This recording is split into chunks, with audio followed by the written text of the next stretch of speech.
Friends, ನಮ್ಮ ಜೀವನವೇ ಯುದ್ಧಗಳ ಸರಣಿಯಂತೆ ಕಾಣ್ತದೆ. ಕುಟುಂಬದಲ್ಲಿ ಯುದ್ಧ, ಕೆಲಸ ಮಾಡುವಂತ ಸ್ಥಳದಲ್ಲಿ ಯುದ್ಧ, ಸಂಬಂಧಗಳಲ್ಲಿ ಯುದ್ಧ, ಮನಸ್ಸಿನೊಳಗೆ ಯುದ್ಧ. ಕೆಲವೊಮ್ಮೆ ನಾವು ಹೋರಾಡಲೇಬೇಕು. ಆದ್ರೆ ಪ್ರತಿ ಯುದ್ಧವು ನಮ್ಮದೇ ಆಗಿರ್ಬೇಕಂತ ಏನಿಲ್ಲ.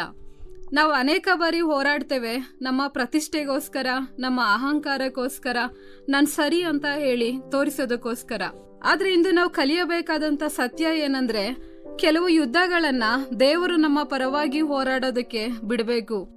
ಕೆಲವು ಯುದ್ಧಗಳಿಂದ ದೂರ ಉಳಿಯುವಂಥದ್ದು ಸೋಲು ಅಲ್ಲ, ಜ್ಞಾನ. ಫ್ರೆಂಡ್ಸ್, ಒಂದು ಉದಾಹರಣೆ ಸತ್ಯವೇದದಲ್ಲಿ ನೋಡೋದಾದ್ರೆ, ಕೆಂಪು ಸಮುದ್ರದ ಮುಂದೆ ಇಸ್ರಾಯೇಲರ್ ನಿಲ್ತಾರೆ. ಹಿಂದೆ ಫರೋಹನ ಸೈನ್ಯ, ಮುಂದೆ ಸಮುದ್ರ, ಎಡಬಲ ಯಾವುದೇ ದಾರಿ ಇಲ್ಲ. ಜನರು ಗಾಬರಿಗೊಳ್ತಾರೆ. ಆದ್ರೆ ಮೋಶೆ ಹೇಳ್ತಾ ಇದ್ದಾನೆ, ಭಯ ಪಡಬೇಡಿರಿ, ನಿಲ್ಲಿರಿ. ಕರ್ತನು ಇಂದು ನಿಮಗಾಗಿ ಮಾಡುವಂತ ರಕ್ಷಣೆಯನ್ನ ನೋಡ್ರಿ. ಅವ್ರು ಏನೂ ಮಾಡ್ಲಿಲ್ಲ, ಕತ್ತಿ ಎತ್ತಲಿಲ್ಲ, ಹೋರಾಟ ಆರಂಭಿಸ್ಲಿಲ್ಲ. ಆದ್ರೆ ದೇವ್ರ ಸಮುದ್ರನ ವಿಭಜನೆ ಮಾಡಿದ್ರು.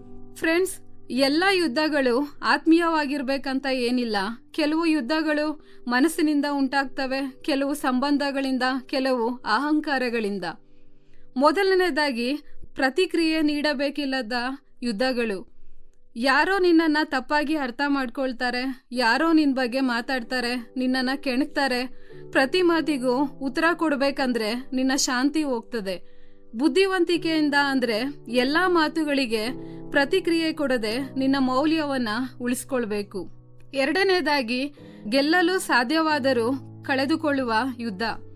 ಕೆಲವು ವಾದಗಳಲ್ಲಿ ನೀನ್ ಗೆಲ್ಲಬಹುದು, ಆದ್ರೆ ಸಂಬಂಧವನ್ನ ಕಳೆದುಕೊಳ್ಬಹುದು, ಗೌರವವನ್ನ ಕಳೆದುಕೊಳ್ಬಹುದು, ಶಾಂತಿಯನ್ನ ಕಳೆದುಕೊಳ್ಬಹುದು. ಅಂತಹ ಯುದ್ಧದಿಂದ ದೂರ ಉಳಿಯುವಂಥದ್ದು ದುರ್ಬಲತೆ ಅಲ್ಲ, ಅದು ಪಕ್ವತೆ.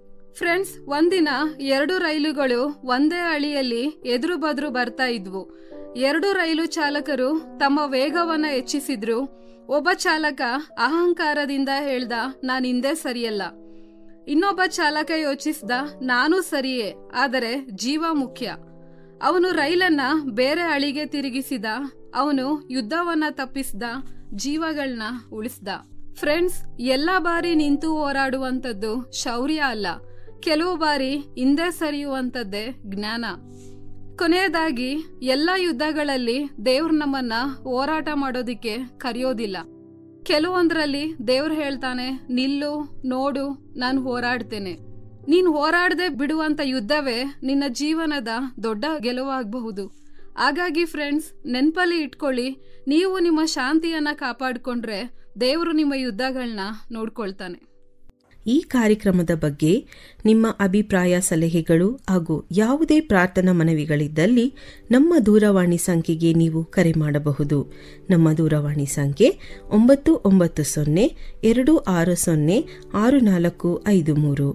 ನಿಮ್ಮ ಅಭಿಪ್ರಾಯಗಳನ್ನು ಇಮೇಲ್ ಮೂಲಕವೂ ನಮಗೆ ತಿಳಿಸಬಹುದು. ನಮ್ಮ ಇಮೇಲ್ ID info@fibaonline.org. ವಂದನೆಗಳು.